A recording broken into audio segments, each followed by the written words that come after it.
Saudara, susunan kabinet Presiden terpilih Prabowo Subianto tengah jadi sorotan mulai dari jumlah menteri yang lebih banyak dari kabinet Jokowi hingga soal kabinet Zakan atau kabinet yang diisi pakar di bidangnya. Kita lihat survei Litbang Kompas 20 hingga 20 Mei 2024 menyoroti soal harapan publik terkait komposisi kabinet Prabowo Gibran. 42,3% menyatakan tetap, 34,0% menyatakan ditambah. Lalu ada 20,4% yang mengatakan dikurangi atau sisanya 2,3% bilang tidak tahu. Kita hadirkan perbandingan jumlah menteri di era Presiden Megawati 33 menteri, era Presiden SBY 26 menteri, era Presiden Jokowi 34 menteri. Sekjen Partai Gerindra Ahmad Muzani memberi bocoran soal komposisi kabinet Zakan yang digagas Presiden terpilih Prabowo Subianto. Muzani menyebut ada beberapa kementerian yang dipisah dan digabungkan dan ada juga yang ditambah. Muzani mengklaim menteri yang berasal dari kalangan profesional bukan berarti non-partai politik. Meski demikian, Muzani mengaku belum mengetahui jumlah pasti kementerian di kabinet Prabowo Gibran. Ya kan profesional tidak berarti non-partai. Artinya ada orang yang profesional, orang ahli tapi dia bagian dari partai. Artinya ada orang memang ahli di bidangnya tapi dia secara politik terafiliasi dari satu partai politik yang berkoalisi. Ada kementerian yang dipisah, ada beberapa kementerian yang memang digabung. Memang jumlah keseluruhan mungkin bertambah dari yang sekarang. Ketua Umum Partai Kebangkitan Bangsa Muhaimin Iskandar mengaku belum pernah dilibatkan bahas rancangan Menteri Kabinet Prabowo Gibran. Muhaimin menyebut PKB dalam posisi menunggu. Menurut Muhaimin, PKB sampai saat ini belum pernah dilibatkan atau diundang membahas susunan Kabinet Prabowo Gibran. Namun Muhaimin bilang ia terus berkomunikasi intensif dengan Presiden terpilih Prabowo Subianto dan Partai Gerindra untuk menunjukkan soliditasnya bersama Gerindra. Ini belum sama sekali terlibat ya, PKB pada posisi sama sekali tidak dilibatkan dan kita pada posisi menunggu. Belum. Kita masih mengintensifkan komunikasi dengan Pak Prabowo dan tim Gerindra khususnya karena PKB ingin solid bersama Gerindra. Ketua DPP PDIP Said Abdullah memberi sinyal partainya bisa saja bergabung dalam pemerintahan Prabowo Gibran. PDIP menyebut hal ini bisa terjadi jika ada kesamaan visi misi. Said menyebut jika terdapat kesamaan visi misi tanpa bergabung dalam pemerintahan pun PDIP akan mendukung keberlanjutan pemerintahan Prabowo. Said mengatakan PDIP akan menentukan sikapnya pada saat yang tepat.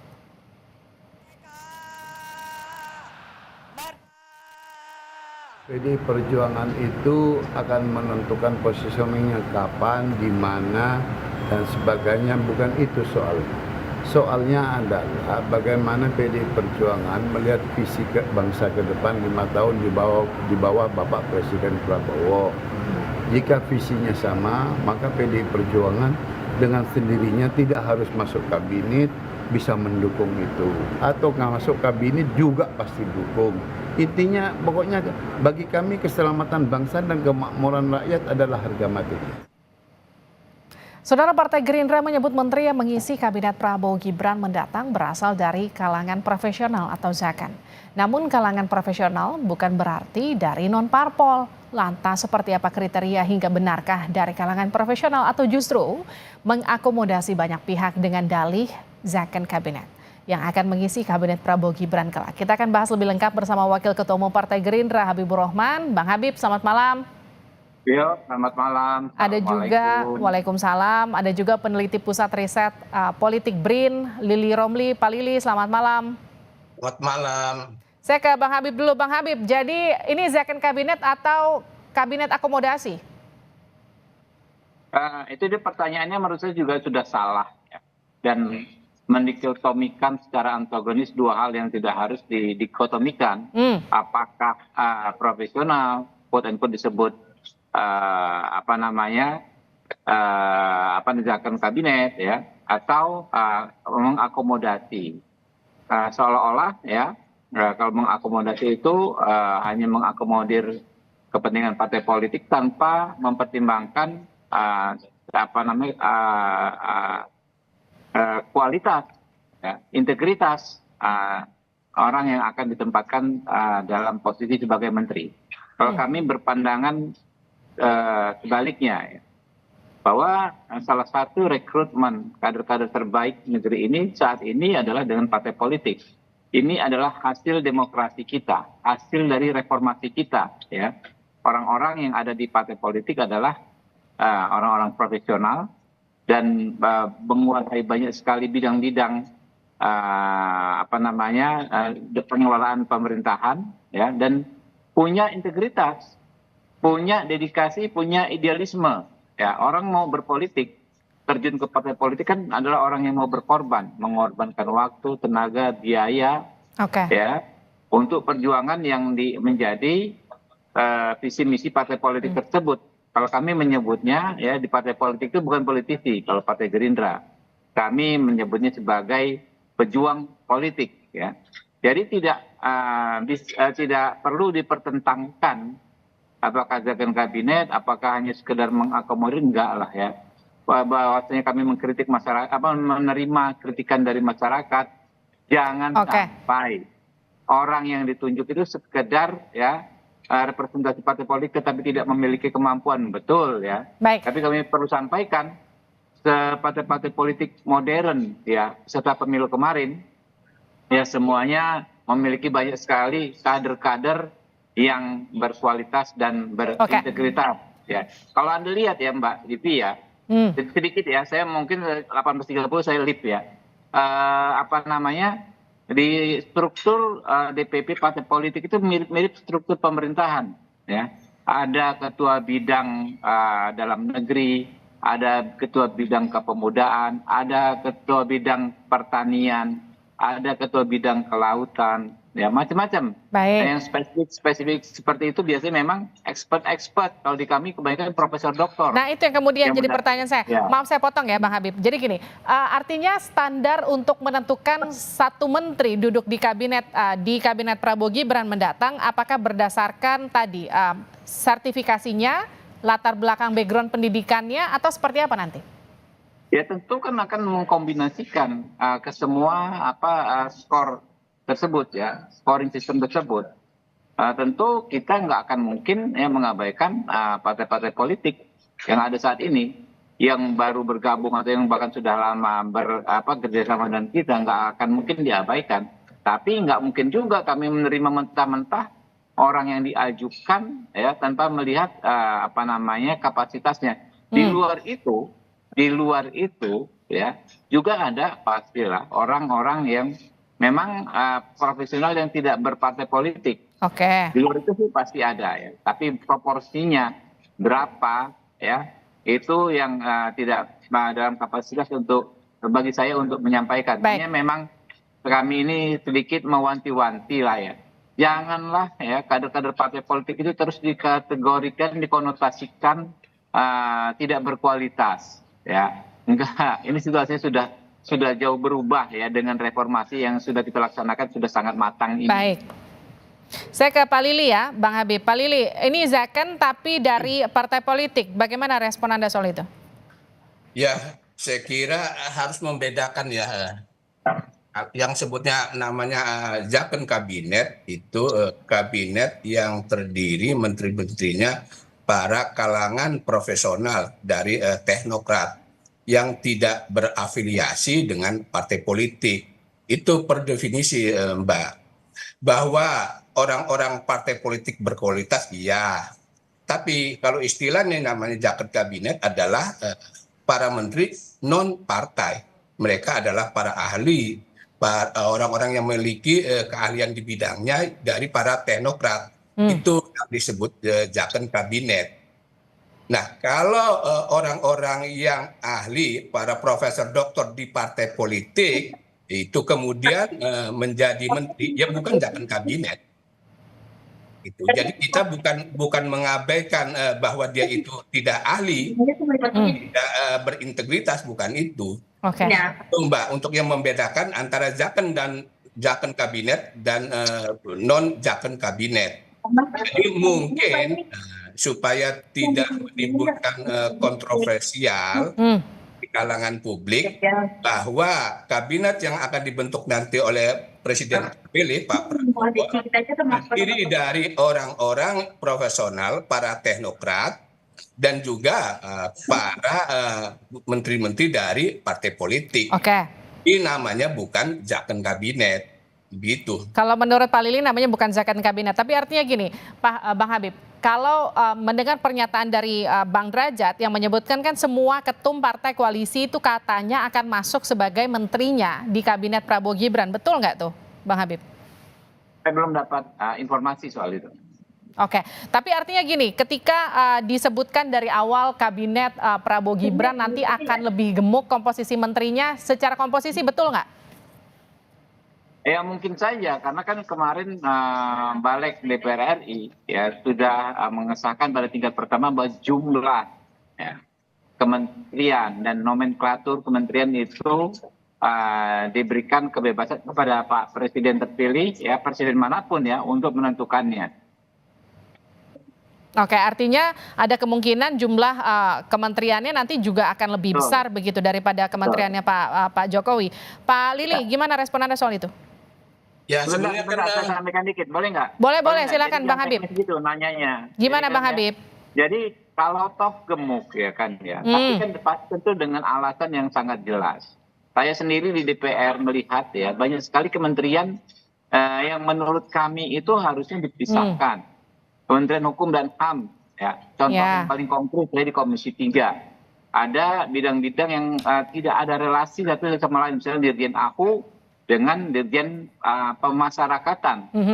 Lalu ada juga lagi Dirjen Imigrasi. Menurut saya tidak pas kalau diatur dalam satu kementerian, karena semuanya perlu direct comment dari pemimpin, dari presiden, gitu loh. 3 bidang yang sangat-sangat penting tersebut.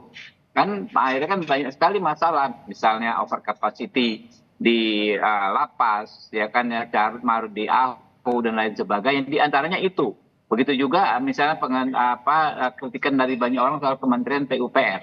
Jadi melihatnya jangan sesempit itu. Lebih banyak berarti boros, enggak. Lebih banyak kalau hasilnya maksimal, ya enggak ada masalah. Kita jangan takut dengan harga, walaupun memang kita harus seefisien mungkin, tapi hasilnya ya itu yang harus menjadi pertimbangan, dan itu adalah tanggung jawab presiden terpilih ya yang sudah mendapatkan kepercayaan dari rakyat. Kita minta ya kan diberikan kepercayaan untuk menjalankan amanah rakyat ini semaksimal mungkin gitu loh. Oke, gimana tuh Pak Lili? Ya, saya kira yang debatable ya Pak Habibur Rahman tentang jumlah kementerian gitu. Yang jelas kan publik banyak melakukan kritik gitu. Apakah jumlah menteri yang banyak itu efisien atau tidak gitu, efektif atau tidak? Yang jelas publik mengatakan dengan jumlah menteri yang banyak itu tidak akan efektif. Ketika kemudian bahwa bidang-bidang itu perlu dibagi, perlu dipimpin oleh menteri sendiri, ya debatable juga. Ya contoh sederhana, ada Kementerian Perempuan dan Anak-anak, kan bidangnya berbeda. Ya menteri perempuan aja sendiri, menteri anak-anak sendiri. Nah, kalau kita telusuri, kalau bidang per bidang begitu gitu loh kan, ya perindustrian, perdagangan, kemudian ya dipisah terus. Setiap bidang-bidang yang memiliki fungsi sendiri kemudian dipimpin oleh kementerian atau departemen sendiri, ya repot gitu loh.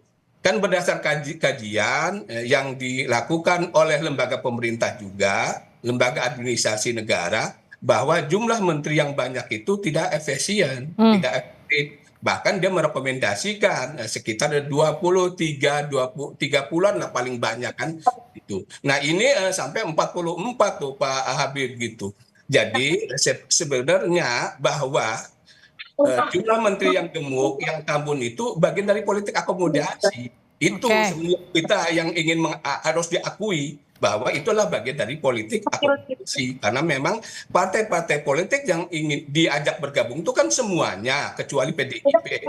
Nah mereka tentu ingin mendapatkan posisi. Kemudian dicarikanlah legitimasi bahwa perlu nih bidang-bidang itu dipisah. kalau pertanyaan begitu, kenapa di negara-negara maju itu nggak dipisah-pisah juga gitu? Kok jumlah menterinya sedikit gitu? Berarti mereka juga tidak efisien, tidak efektif, tidak berjalan fungsi-fungsi itu. Jadi maksud saya itu debatable, Baik. Pak Habib gitu. Terkait dengan Begitu juga saya berpendapat apa yang disampaikan Pak Lili juga debatable. Ya. Kami menyerap aspirasi, menyerap pendapat dari Pak Lili, tapi apa yang kami laksanakan ya itu juga merupakan produk politik di DPR, di mana semua partai politik menyetujuinya. Partai politik ini yang milih siapa ya, rakyat juga. Gitu loh. Jadi kita jangan ahistoris ya, seolah-olah ini muncul begitu saja situasi seperti ini, karena kami memiliki tanggung jawab untuk mensukseskan program visi misi dari pemerintahan kami. Ya, jadi jangan dipenjara dengan stigma-stigma, ya dengan judgement yang memang juga tidak ilmiah, ya bahwa jumlah kementerian harus sama dengan kementerian di negara lain. Itu bullshit kata saya ya. Tapi nggak apa-apa, sampaikan saja masukan-masukan tersebut. Mumpung ini Pak Prabowo masih ada waktu untuk menentukan sampai tanggal pelantikan nanti. Oke? Mohon maaf, saya mau sholat ya. Oke, terima kasih Pak Habib. Jadi saya ke Pak Lili saja. Pak Lili, jadi artinya gini, ketika tadi sudah dipastikan jumlahnya akan melebihi dari kabinet Presiden Jokowi yang sekarang. Bagaimana kemudian nanti mengatur budget dan juga nanti keuangannya ke depan? Ya itu kan kritik dari publik kan selalu mengatakan dengan jumlah menteri yang gemuk itu inefisien. Salah satunya adalah akan menyerap anggaran dari APBN yang besar. Ya sudah dipastikan mereka itu, para menteri-menteri itu, wakil menteri akan mendapatkan fasilitas. Fasilitas itu kan bagian dari anggaran APBN, gajinya, domnya, itu dana operasi menteri, terus fasilitas untuk staf khusus dan lain sebagainya. Itu tentu akan menyerap anggaran APBN yang sangat besar gitu. Nah kita sih berharap sebenarnya undang-undang kementerian yang namanya undang-undang itu kan untuk membatasi membatasi kekuasaan, membatasi jumlah menteri, bukan kemudian melos. Ini bukan undang-undang, kalau memberikan los terserah kepada presiden. Yang disebutnya undang-undang itu untuk membatasi. Ketika melakukan pelanggaran ada sanksinya kan, makanya kan, apakah sanksi administratif atau sanksi pidana atau sanksi pertanggungjawaban terhadap DPR. Nah kalau di los di undang-undang kementerian itu ya berarti ya sesuka-sukanya presiden dengan memanfaatkan hak prerogatif gitu loh. Di sana ya saya tentu publik kan sangat kecewa.